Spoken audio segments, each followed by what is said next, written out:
The Siege of Syracuse by the Roman Republic took place in 214–212 BC, at the end of which the Magna Graecia Hellenistic city of Syracuse, located on the east coast of Sicily, fell. The Romans stormed the city after a protracted siege, giving them control of the entire island of Sicily. During the siege, the city was protected by weapons developed by Archimedes. Archimedes, the great inventor and polymath, was slain at the conclusion of the siege by a Roman soldier, in contravention of the Roman general Marcellus's instructions to spare his life. Prelude. Sicily, which was wrested from Carthaginian control during the First Punic War, was the first province of the Roman Republic not directly part of Italy. The Kingdom of Syracuse was an allied independent region in the southeast of the island and a close ally of Rome during the long reign of King Hiero II. In 215 BC, Hiero's grandson, Hieronymus,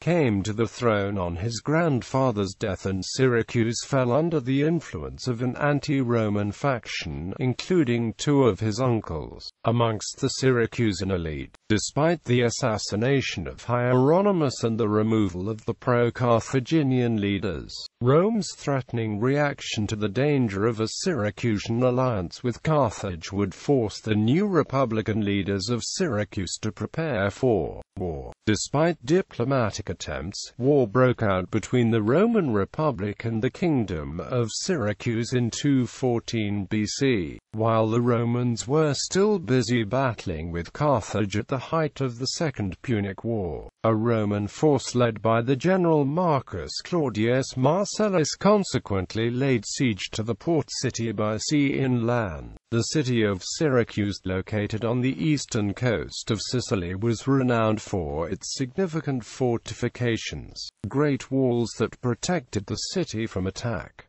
Among the Syracuse defenders was the mathematician and scientist Archimedes. Siege. The city was fiercely defended for many months against all the measures the Romans could bring to bear. Realizing how difficult the siege would be, the Romans brought their own unique devices and inventions to aid their assault. These included the sambuca, a floating siege tower with grappling hooks, as well as ship-mounted scaling ladders that were lowered with pulleys onto the city walls. Despite these novel inventions, Archimedes devised defensive devices to counter the Roman efforts, including a huge crane-operated hook, the claw of Archimedes, that was used to lift the enemy ships out of the sea before dropping them to their doom. Legend has it that he also created a giant mirror that was used to deflect the powerful Mediterranean sun onto the ship's sails, setting fire to them. These measures, along with the fire from ballistas and onages mounted on the city walls,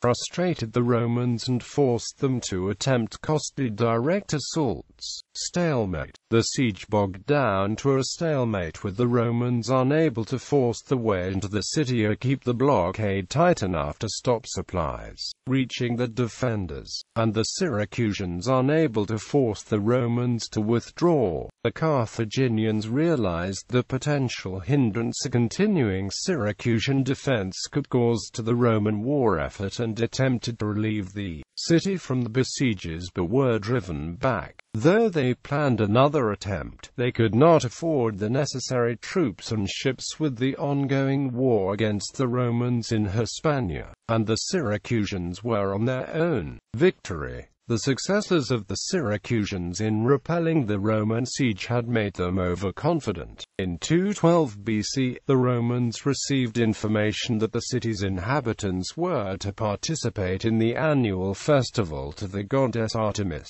A small party of Roman soldiers approached the city under the cover of night and managed to scale the walls to get into the outer city, and with reinforcements soon took control. But the main fortress remained firm. Marcus Claudius Marcellus had ordered that Archimedes, the well-known mathematician and possibly equally well-known to Marcellus as the inventor of the mechanical devices that had so dominated the siege should not be killed. Archimedes, who was now around 78 years of age, continued his studies after the breach by the Romans, and while at home, his work was disturbed by a Roman soldier. Archimedes protested at this interruption of his work and coarsely told the soldier to leave. The soldier, not knowing who he was, killed Archimedes on the spot. The Romans now controlled the outer city, but the remainder of the population of Syracuse had quickly fallen back to the fortified inner citadel, offering continued resistance. The Romans now put siege to the citadel and were successful in cutting off supplies to this reduced area. After a lengthy 18-month siege which brought great hardship onto the defenders through hunger, and with parleys in progress, an Iberian captain named Moriscus, one of the 3 prefects of Archimedes, decided to save his skin by letting the Romans in near the Fountains of Arethusa. On the agreed signal, during a diversionary attack, he opened the gate. After setting guards on the houses of the pro-Roman faction, Marcellus gave Syracuse to plunder. Frustrated and angered after the lengthy and costly siege, the Romans rampaged through the citadel and slaughtered many of the Syracusans where they stood and enslaved most of the rest. The city was then thoroughly looted and sacked. Aftermath. The city of Syracuse was now under the influence of Rome again, who now united the whole of Sicily as a Roman province.